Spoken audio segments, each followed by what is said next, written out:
എന്താ ആൻസി ഇത്? ഇതാണ് നിന്നെ കൊണ്ട് ഞാൻ മോളെ കാണാൻ എപ്പോഴും വരാത്തത്. അനുമോളുടെ വിഷമം സണ്ണിയും കണ്ടതല്ലേ. എനിക്ക് മോളെ പിരിഞ്ഞ് നിൽക്കാൻ വയ്യ. അവളെ നാട്ടിൽ നിർത്തി പഠിപ്പിച്ചാൽ മതിയായിരുന്നു. നീ ഇങ്ങനെ തൊട്ടാവാടിയായാലും എങ്ങനെയാ? ഞാൻ എത്ര പ്രാവശ്യം നിന്നോട് പറഞ്ഞിട്ടുള്ളതാ, ഒരു പ്രായം വരെയെങ്കിലും കുട്ടികൾ ബോർഡിങ്ങിൽ നിന്ന് പഠിച്ചാലേ ഒരു ഡിസിപ്ലിൻ ഒക്കെ ഉണ്ടാവുകയുള്ളൂ. ഓ പിന്നെ ഒരു ഡിസിപ്ലിൻ. ഒന്ന് ഹാപ്പി ആയിട്ടിരിക്കേണ്ട പെമ്പിളെ. പിന്നതേ 5-6 ദിവസമായിട്ട് കാര്യങ്ങളൊക്കെ അവതാളത്തിലാണ് കേട്ടോ. ഇവിടെ നീങ്ങി ഒന്ന് ചുമ്മാ അതിരി സണ്ണി. ഡ്രൈവ് ചെയ്യുമ്പോഴാണോ ഇതൊക്കെ? അതെ, ഡ്രൈവ് ചെയ്യുമ്പോഴല്ലേ എന്റെ സുഖം.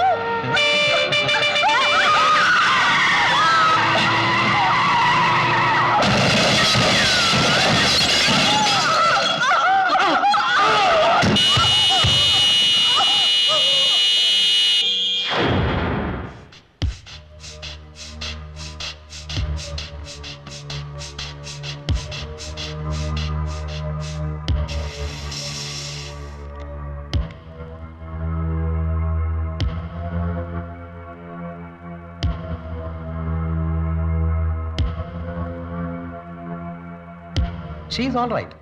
മെന്റൽ ഷോക്ക് കൊണ്ടുള്ള ഗിഡിനെസ് ആണ്. ഫോർ സേഫ്റ്റി സേക്ക് നമുക്കൊരു എക്സ്റേ എടുത്ത് നോക്കാം.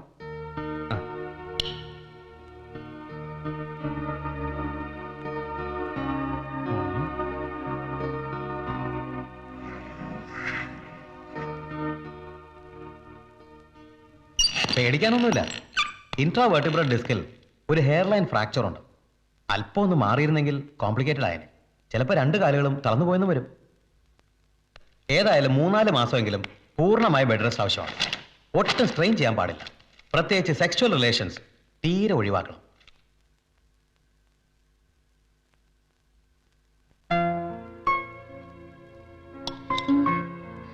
എന്താ ചേച്ചി ഇത്? ഇത് കൂടാൻ കഴിച്ചേ മതി. വായിക്ക് ഒരു രുചിയും തോന്നുന്നില്ല. ഇങ്ങനെയൊക്കെ പറഞ്ഞ എങ്ങനെയാ മോളെ? ആന്റിബയോട്ടിക് കഴിക്കുന്നല്ലേ, ഭക്ഷണം കഴിക്കാതെ ക്ഷീണം കൂടത്തേ ഉള്ളൂ. എത്ര പറഞ്ഞാലും ചേച്ചിക്ക് മനസ്സിലാകത്തില്ല അപ്പച്ച. കൊച്ചു കുട്ടികളെ പോലെ വാശിയാ. ഞാൻ എത്ര നിർബന്ധിച്ചിട്ടാണെന്നറിയോ? ഇത്രയെങ്കിലും. ആ സോണി, നീ കുറച്ച് ദിവസത്തേക്ക് കൂടി ഇവിടെ തന്നെ നിൽക്ക്. 1-2 മാസമെങ്കിലും വളരെ ശ്രദ്ധിക്കണമെന്നല്ലേ ഡോക്ടർ പറഞ്ഞിരിക്കുന്നത്? അവൾക്ക് എക്സാം എടുത്ത് വരികയല്ലേ അപ്പച്ച? അതിനെന്താ, പഠിത്തം ഇവിടെ ഒന്നും ആകാമല്ലോ. നിന്റെ കാര്യങ്ങളൊക്കെ നോക്കാൻ ഇവിടെ വേറെ ആരാ ഉള്ളത്? സണ്ണിക്ക് നിന്നെ നോക്കി എപ്പോഴും ഇവിടെ വന്നിരിക്കാൻ പറ്റുമോ? എന്തിന്, ഒന്ന് ബാത്റൂമിൽ പോണെങ്കിൽ പോലും ഒരാളുടെ സഹായം വേണ്ട അവസ്ഥയല്ലേ ഇപ്പോ?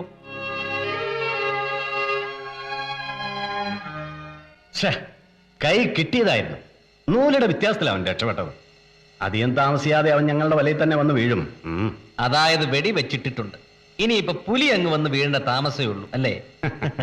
എടോ, പോലീസിനെ അങ്ങനെ അങ്ങ് ഊതാതെ. പിന്നെ ഈ ജാഫറും അത്ര നിസ്സാരക്കാരനൊന്നുമല്ല.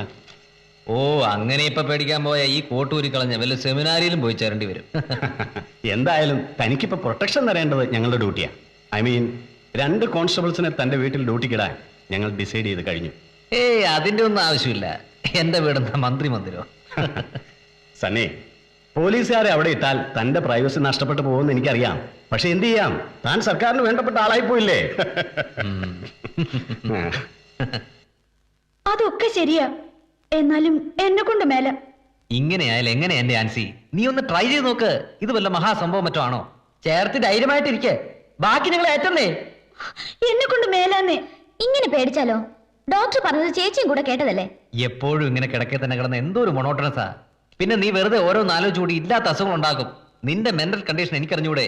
ഇതേലാകുമ്പോ ഒന്നും ഇല്ലെങ്കിലും അങ്ങോട്ടും ഇങ്ങോട്ടൊക്കെ ഒന്ന് മൂവ് ചെയ്യാലോ. അത് ഞാൻ പിടിച്ച് നടന്നോളാം. എന്നാൽ ഇതേ കയറാൻ മേല. അയ്യേ എന്റെ ചേട്ടത്തി, ഇങ്ങോട്ട് നോക്കിക്കേ. ഇത് മനുഷ്യനെ പിടിച്ചു തിന്നുന്ന എന്തോന്നുമല്ല.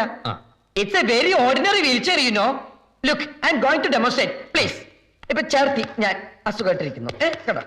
എന്നിട്ട് ചേർത്തി ഈ 2 കൈകൾ ഇതിലിങ്ങനെ കുത്തിയിട്ട് ബാക്ക് എടുത്ത് മെല്ലെ ഇതിൽ വെച്ചിട്ട്